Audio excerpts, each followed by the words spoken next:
നമസ്കാരം. Raf talks ഫുട്ബോളിലേക്ക് ഏവർക്കും സ്വാഗതം. ഈ സീസണിൽ വളരെ മോശം പ്രകടനമാണ് പ്രീമിയർ ലീഗ് ക്ലബ്ബായ മാഞ്ചസ്റ്റർ യുണൈറ്റഡ് നടത്തിയിട്ടുള്ളത്. അതുകൊണ്ട് തന്നെ മാഞ്ചസ്റ്റർ യുണൈറ്റഡിലെ ഭൂരിഭാഗം താരങ്ങൾക്കും ഇപ്പോൾ വലിയ രൂപത്തിലുള്ള വിമർശനങ്ങളൊക്കെ ഏൽക്കേണ്ടി വരുന്നുണ്ട് എന്നുള്ളതാണ്.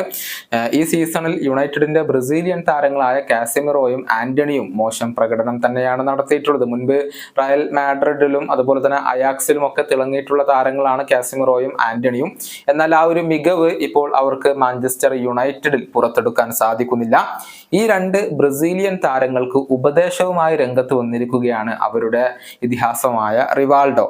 അതായത് മാഞ്ചസ്റ്റർ യുണൈറ്റഡിൽ നിന്നും വേഗം രക്ഷപ്പെടാനാണ് ഇദ്ദേഹത്തിന്റെ ഒരു ഉപദേശം.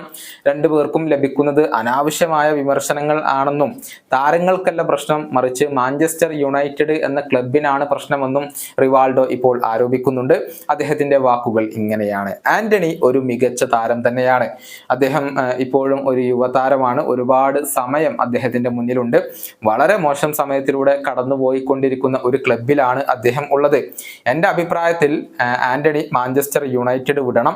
ഇംഗ്ലണ്ട് തന്നെ വിടുന്നതാണ് നല്ലത്. മറ്റേതെങ്കിലും ലീഗിലേക്ക് ആന്റണി പോകണം. ലാലിഗയിൽ അദ്ദേഹം കൂടുതൽ ഫിറ്റ് ആകും എന്ന് ഞാൻ പ്രതീക്ഷിക്കുന്നു. തീർച്ചയായും മികച്ച രീതിയിൽ തിരിച്ചു വരാൻ ഈ ബ്രസീലിയൻ താരത്തിന് സാധിക്കും. കാസിമിറോക്ക് ഇപ്പോൾ ലഭിച്ചുകൊണ്ടിരിക്കുന്നത് അനാവശ്യമായ വിമർശനങ്ങളാണ്. യുണൈറ്റഡ് ഇപ്പോൾ നടത്തുന്നത് ഏറ്റവും മോശം പ്രകടനമാണ്. അതുകൊണ്ടാണ് ഈ താരങ്ങളും ഇങ്ങനെയാകുന്നത്. കാസിമിറോയും യുണൈറ്റഡ് വിട്ട് മറ്റേതെങ്കിലും ക്ലബിലേക്ക് പോകുന്നതാണ് അദ്ദേഹത്തിന് നല്ലത്. ഇതാണ് ബ്രസീലിയൻ ഇതിഹാസം ഇപ്പോൾ പറഞ്ഞിട്ടുള്ളത്.